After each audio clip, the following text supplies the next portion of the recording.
All right, good morning. It is about 9:30 in the morning on April 10th, 2024. And today's video is going to be a bunch of things. So,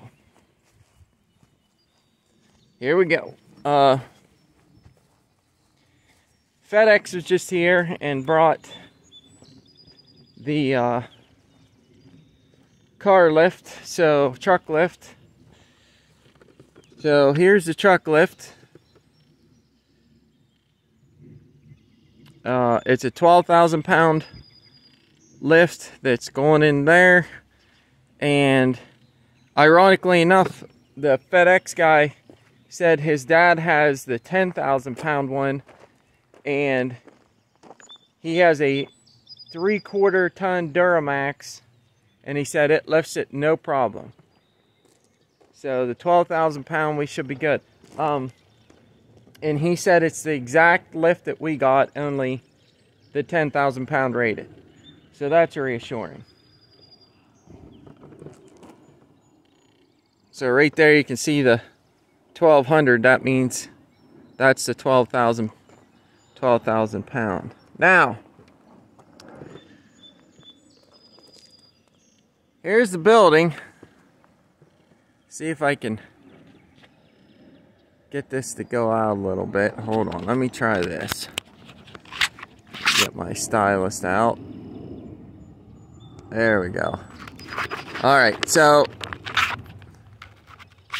yesterday was day 3. Whitetail Construction out of Mill Hall built this for us, and he said they'd have it up and done in 3 days, and he wasn't lying. They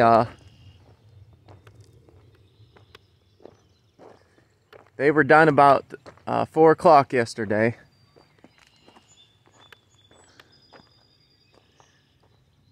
Well, we'll go inside here. Now, what we got to do is, see, you can see the permacolumns down here at the bottom. So all that'll get backfilled with stone before the concrete comes here. I like the way they put these pressure treated rim boards on.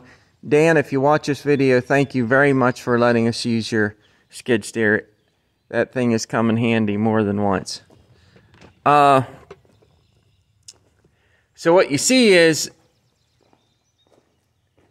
what they do is right here where these rim boards are, okay? So they're 6-inch. Right at the seam or at the top of the first board, that's the top of your concrete. So then you got another one at floor level. That way, if you're hosing down your shop or whatever and the board gets wet, you don't have to worry about it rotting out. So I really like the way they do it, and it's actually tongue and groove boards sandwiched together, so it's pretty nice. So right now you can see Jaybird last night was down here marking some stuff out. So right here's where the lift is going to go. Right inside the door, there's the 2 posts.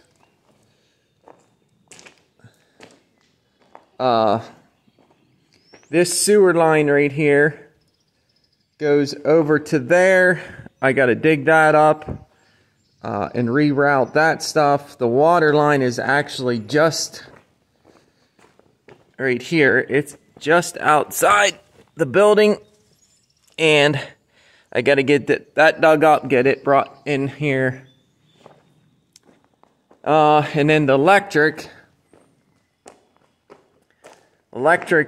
right on the other side of the wall, right there somewhere. So I got to get that done.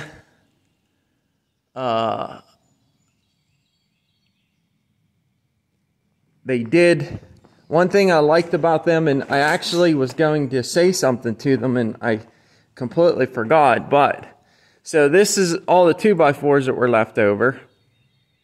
So they left them for us, which by rights they should if we paid for them, but some people don't do that anyway. So that should be enough for us to frame in over here for the electric and do what we need to do there. And then back where the sewer line and stuff's going to be.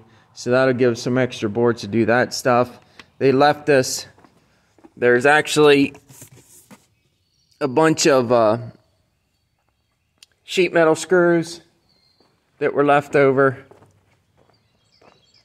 They left us all the leftover sheet metal.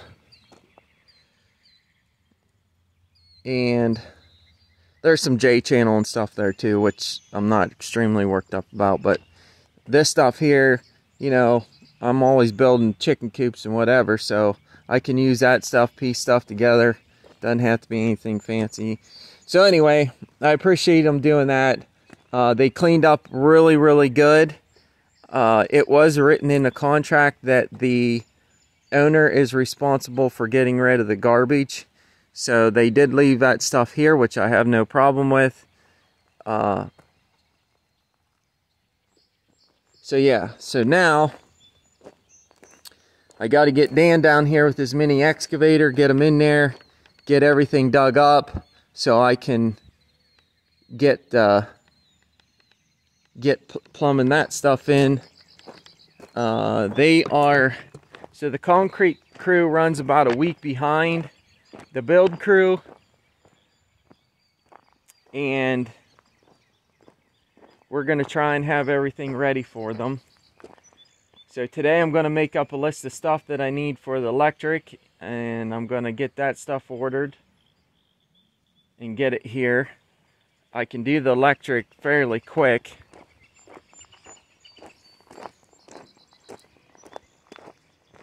I'm going to walk down here. Tina said Dan was down here working on the water line going across the creek yesterday.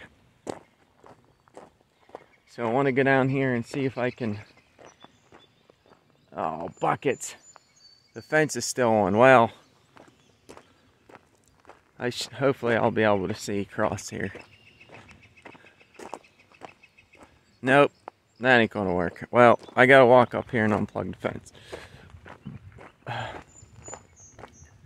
Anyway, I've been doing a bunch of stuff as I get time. I put a bunch of cardboard around the blueberries here. Every year the grass creeps in.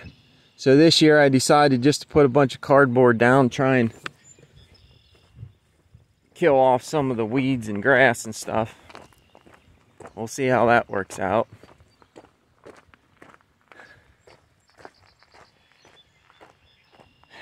So the goal is to have this thing ready. Today is Wednesday.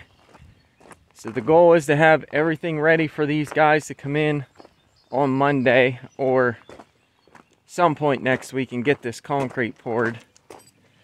One of the things I gotta figure out when I get to it is, so this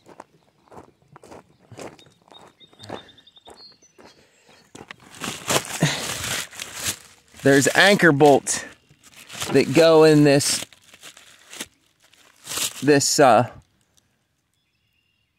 lift.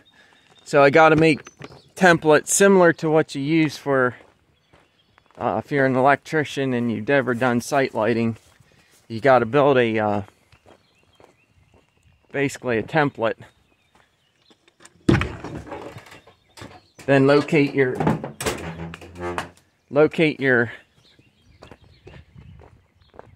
spot that they go, but you got to have a way to hold them exactly where they go, because you don't have a lot of wiggle room with them things. You're lucky if you have a ½ an inch. So it's got to be really close. Luckily we have 4 sides to square off of now that aren't going to move. So that's very helpful. My brother, thank you Jimmy, whom I appreciate my family very much. But he taught me that if you have one straight line, you can figure out anything. When I was building the house, so ever since that day, I never really forgot that. So now I know if I have one straight line, you can figure out anything. You got your, if you're one straight line, you can figure out your next straight line by figuring out your, basically a right triangle. Length times, or what is it? You know, the 3-4-5 method, or 4-5-6 method, or 5-6-7 method, or whatever. Well, it looks like Dan cut the pipe off. Oh yeah. All right, good deal. So Dan got the hydrant put in yesterday. I'll show you the best I can here. So if you look over there, right about in there, you can see that orange thing. Well, let me get my stylus out. I can't do this with my finger because I'm holding it in the phone in a tripod. But I'll try and zoom in here. Alright, where are we at here? Yeah, there we are. Alright, so right there is the frost-free hydrant for the cattle water, so that's done. Which is awesome. So now I can email the NRCS and the conservation, oh, I'm gonna need that, in the conservation district. Let them know that's done and we can get the rest of the funding taken care of.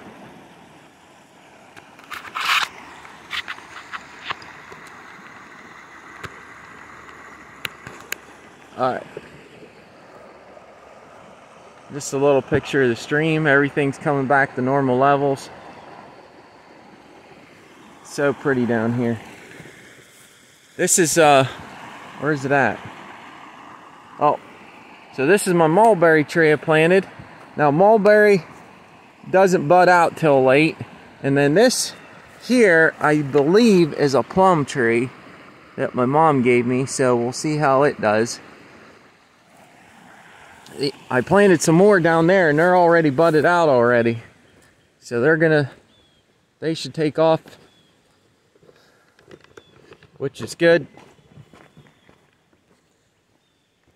Oh, lots to do. Every spare minute.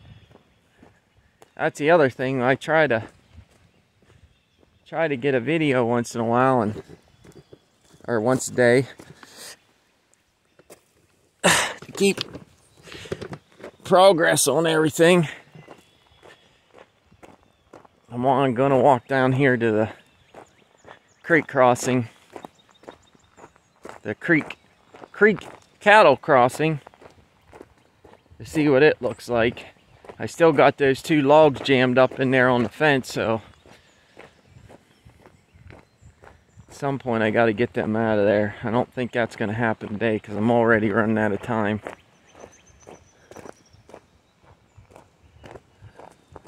Oh yeah. So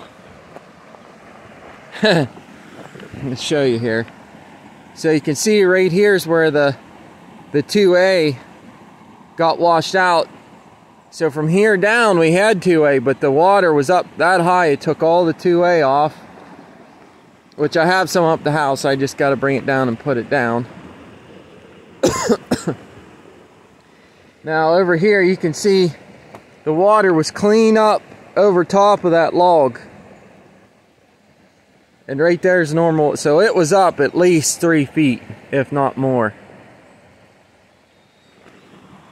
And this hole over here,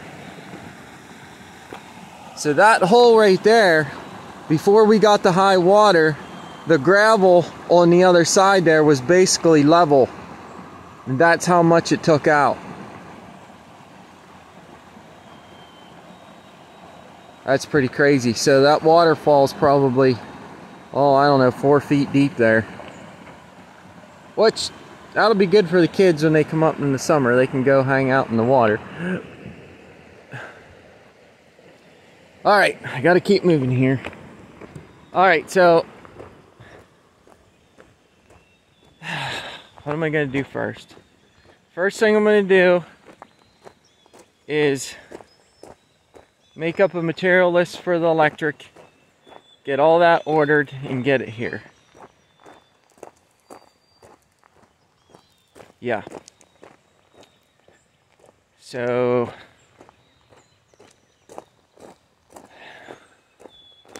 we'll get the electric put in so we have power down there.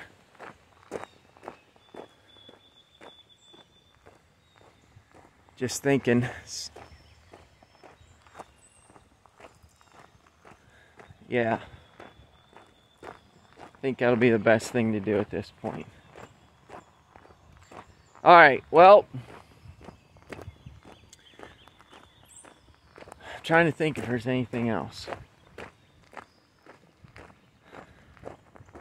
I don't know. I guess for now that's gonna be it.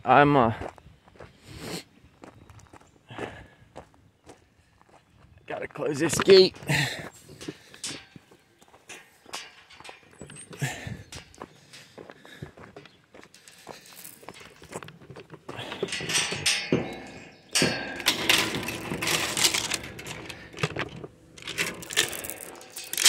Oh, holy buckets.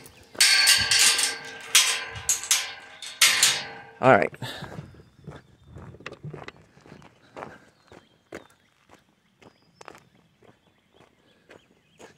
Let's see how the strawberries are doing. Well, the strawberries are looking good. I got to get them transplanted to the other side of the garden because they get that, well, I forget the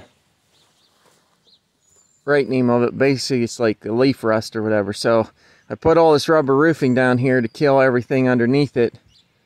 So I'll leave this go here probably for, oh, a good another week or two. And then I'll move the strawberries over on this side. And then I'll take all this, move it over there, and kill all that stuff off.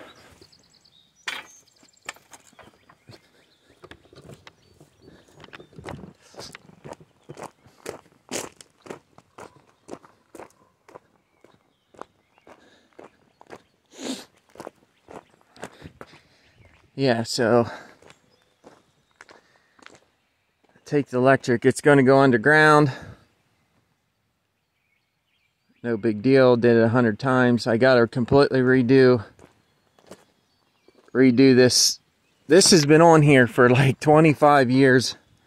It's just a regular piece of 1/2-inch plywood and 2 pressure treated pieces of tube of 10. It held up pretty good for what it was. I had to do things on the cheap when we were young, and it worked out good, so got to completely redo all that. But electric's pretty much just, it comes easy to me, so no big deal there. All right, well,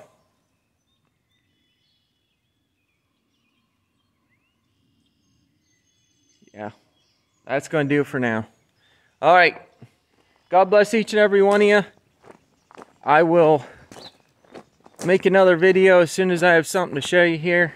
Progress keeps moving forward. God bless each and every one of you. We'll see you on the next one. Here we go.